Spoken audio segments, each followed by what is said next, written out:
Hey Canucks fans, big changes at Canucks practice today.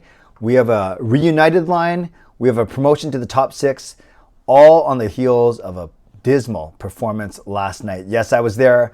I brought my out-of-town guests there, and we saw a 5-2 drubbing of the Vancouver Canucks by the visiting New York Islanders. Even Bo Horvat was getting some boos. That's how cranky the crowd was last night. Don't want to say too much about the game. You guys know 6 shots through the first 2 periods. Jonathan Lekkerimäki gave the Canucks fans something to cheer about right from the very get-go. But after that, it was all New York Islanders for the rest of the game. And Rick talking about the game said the Canucks, they're too slow, they're not assertive enough, their F1, their first forward in, isn't making tough plays, too much circling. So this is kind of stuff he said both last night and after today's practice. And he just wants the team to be sharper. They got to be better at home. They got to start better. And kudos to Rick Tocchet twice in his post-game yesterday. He apologized to Vancouver Canucks fans, acknowledging they spend hundreds of dollars on this team on a game like last night, and to be met with that kind of display was certainly disappointing. And Rick Tocchet started the post-game last night saying, "Don't ask me about individual players." He said to the media, "You could all see who was doing what." He goes, "I'm going to own this, put the blame on me and the coaching staff. They have to get the players ready, especially for a game on home ice." Now, I see what he's trying to do. He's trying to deflect criticism from his players, some of them who did not play very well at all yesterday. And yes, of course, a lot of the onus does go on the coaching staff, but it's both, right? It's not just the coaches, it's not just the players. It's always a combination of both. And but good on Rick Tocchet for being accountable last night. And it sounds like they had a good practice today. And this practice included a couple absences too. So let's get to everything. First, the forward lines, new forward lines, 3 of the 4 lines affected. So you still had Miller with Suter and Lekkerimäki up top. But then you had a new second line of Elias Pettersson with Jake DeBrusk and Kiefer Sherwood. The third line was the reunited Teddy Blueger between Dakota Joshua, who made his debut last night. And I'll just say this, I really thought the Canucks would have more of an emotional lift with Joshua returning last night, but it wasn't meant to be. So yeah, Blueger between Dakota Joshua and Conor Garland. I'll talk about that in a second. And the fourth line of Aturatu with Niels Hoglander and now Danton Heinen. I'll just finish off my thought. The defense, they're kind of rotating. There was no Vincent Desharnais, so they had the 6 of Hughes, Myers, Soucy, Hronek, Juleson, and Brandstrom, and they're all rotating. So there weren't set pairs today at practice. And then Kevin Lankinen was also given the day off. So maintenance day for Kevin Lankinen. According to Rick Tocchet, Vincent Desharnais tweaked something last night, so we don't know how serious that is. Maybe it was in the fight. Who knows? And those were the 2 absences from practice. So even in the game yesterday, we saw a bunch of changes in the D pairings because I think Soucy got benched for a little bit, or at least didn't play on the penalty kill. And then we saw Hughes play with Brandstrom for a bit. I saw Hughes with Myers, of course Hughes with Hronek. And so we saw a lot of different combinations last night. So no surprise that they didn't really settle on any in practice today, especially if Desharnais' status is uncertain. Okay, let's get to these forward lines. So last night, we'll talk about the top line, Miller, Lekkerimäki, and Suter.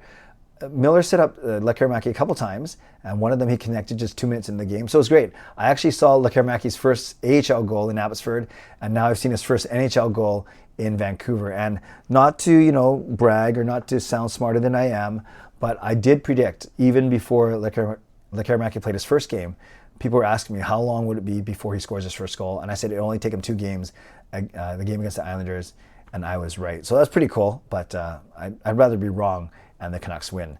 Second line now is Pettersson with DeBrusk and Kiefer Sherwood. And if I may, here's another thing I was right about. I've been saying for the past couple of weeks that Kiefer Sherwood is so good, or at least he works so hard and creates a lot of opportunities, that I said by Christmas we would see Sherwood in the top 6. Well, guess what? It only took until November 15th for Sherwood to be in the top 6. So I was 6 weeks ahead of what I predicted, which I thought was a pretty bold prediction, but maybe not. A couple people wrote back and said, well, because I tweeted it, someone said, well, that's because Besser's out. That's the only reason why Sherwood's in the top 6. I say that's fair, but that's also the only reason why Lekkerimäki is up playing with Vancouver right now. is because Besser's out. So Sherwood's not necessarily getting in because Besser's out. Lekkerimäki took that spot. So anyways, all to say, I'm excited to see what Kiefer Sherwood will do on that line. You know that he's going to create a lot of space for PD. He's going to wreak a lot of havoc. Maybe have some defensemen cough up the puck a little bit. So I'm excited to see how that works out. Then, of course, the reason why that happened is the third line now. Reunited, Teddy Blueger, Conor Garland, and Dakota Joshua. We know how good that line was in the playoffs. We know how good that line was for the second half of the season. And don't forget, even Pia Suter had a really nice stint between Joshua and Garland as well. If you might remember that the season started when Blueger was hurt. So Suter started in that spot between the two, and then it became Teddy Blueger, and I think even Elias Lindholm had some shifts with them as well. Regardless, we know that Garland and Joshua have really good chemistry. They work really well. Garland said today that they're good at following game plans and they trust each other. They communicate well. So yeah, I really like the line of Blueger, Heinen, and Sherwood, but I would even say that this line of Blueger, Joshua, and Garland is even stronger, especially if they can recreate the magic from last year. And finally, the fourth line, Aatu and Niels Höglander together still, the two Swedes. And now it's Danton Heinen that moves down there because Dakota Joshua got moved up. Fine with that. I don't think Heinen's going to complain. I think Heinen was kind of miscast as a top six a little bit. So maybe as a bottom six, as he's been for the past little bit with Blueger and Sherwood. I think any bottom six role is fine for Danton Heinen right now. So those are the forward lines. Those are the deep pairings, and that's the goaltender news. Once again, Vincent Desharnais missed his practice, tweaked something. Again, maybe it was during the fight last night, I'm not sure. And then Kevin Lankinen given a maintenance day. The Canucks host Connor Bedard and the Chicago Blackhawks on Saturday, and then they host the Nashville Predators, their playoff foe from last year, on Sunday. Back-to-back games, so if Lankinen's fine, expect Lankinen to play one of them. I don't know which one. Expect Sheelos to play one of them. I don't know which one. And then we'll see. It looks like these are going to be the forward groupings. I guess the only thing that's up in the air are the deep pairings. Now, I usually don't live stream on Friday and Saturday anyways. Sunday will have to be a game time decision. That's why I'm dressed in my civvies today. We are preparing for our biggest work event of the year, a big grade 7 youth rally out in Surrey. So I'll be out there all weekend. I won't be at any of the Canucks games. I won't be doing any post-game shows. And we'll see, because the event ends on Sunday night and I'm still hosting people, we'll see about a stream on Sunday night. So I'll still do my members. Ask me anything. I'll record a quick vlog. I'll do that post tomorrow morning, and I'll record that by Sunday night.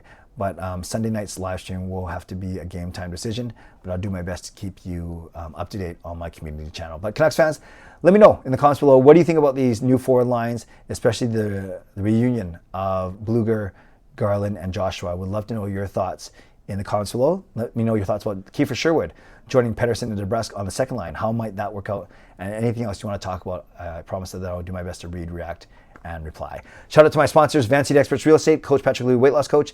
Thank you, legendary Lucas Gates, legendary Andrew Chang, Hall of Fame franchise members. And thanks for your support, and thanks to all of you for watching, liking, and subscribing. On your way out, make sure you like the video, make sure you subscribe. You can leave a donation, become a member, upgrade your membership, and definitely leave a comment down below your thoughts on these new look Canucks forward lines. Let's hope that they spark the team and just help the team play a little bit better, especially at home. All right, friends, stay safe, stay healthy, take care of yourselves, and take care of each other. Have an awesome weekend. God bless, and go Canucks go.